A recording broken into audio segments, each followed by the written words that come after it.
Kembali di Kompas Siang, Saudara. Tanggal 1 Oktober pekan depan, anggota DPR MPR periode 2024-2029 dilantik dan mulai sidang pertamanya. Maka Rabu kemarin MPR periode 2019-2024 menggelar sidang terakhir. Fraksi Partai Persatuan Pembangunan mengucapkan salam perpisahan karena tidak ada lagi di MPR pada periode mendatang. Burung cendrawasih di hutan Irian, terbang melayang di atas awan. Ucapan terima kasih kami haturkan atas kehadiran Bapak dan Ibu sekalian. Pohon beringin di persimpangan jalan, tegak berdiri meskipun diterjang badai dan topan. Izinkan kami menggelar sidang akhir masa jabatan untuk menyampaikan laporan kinerja dan rancangan putusan. Pantun Bambang Susatyo adalah pengantar bagi anggota Majelis Permusyawaratan atau MPR baru, yakni periode 2024-2029. Beringin adalah lambang Partai Golkar. Namun, konteks Bambang berpantun adalah untuk salam perpisahan sekaligus menyambut anggota baru MPR.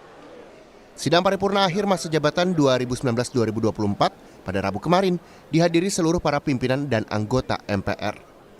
Sidang menyetujui dua rancangan putusan, yakni rancangan peraturan MPR tentang tata tertib dan rancangan keputusan MPR tentang rekomendasi MPR periode 2019-2024. Saat menyampaikan pandangan fraksi atas perubahan tata tertib MPR, Partai Persatuan Pembangunan juga menyampaikan salam perpisahan karena P3 gagal lolos ke Senayan dalam pemilihan legislatif 2024. Salam perpisahan ini disampaikan Ketua Fraksi P3 MPR, Arwani Tomafi. Kami menyampaikan permohonan maaf sekaligus juga ucapan terima kasih yang tak terhingga atas kerjasama dan kebersamaan kita semua dalam lembaga tercinta kita ini, Majelis Permusyawaratan Rakyat. Perpisahan bukanlah untuk berpisah, akan tetapi perpisahan itu untuk menambah kerinduan.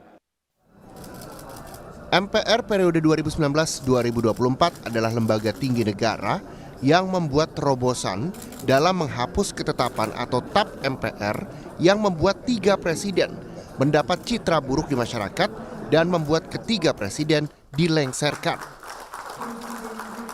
Saat menetapkan ketetapan itu, MPR masih berstatus lembaga tertinggi negara. Sehingga cukup satu TAP, citra politik menjadikan status hukum menempel kepada ketiga presiden. Tapi, TAP itu kini gugur karena tak terbukti. Menegakkan hukum dan keadilan kepada Bung Karno atas tuduhan tersebut sebagaimana perintah pasal 6 TAP MPRS nomor 3367 tidak pernah dilaksanakan sampai akhirnya Bung Karno wafat tanggal 21 Juni 1970 di Rumah Sakit Pusat Angkatan Darat Jakarta dalam status tahanan politik. Bahwa Bung Karno adalah pahlawan nasional yang hidupnya bersih dari cacat hukum dan tidak pernah melakukan pengkhianatan terhadap bangsa dan negara yang Bung Karno telah memproklamirkan sendiri kemerdekaannya.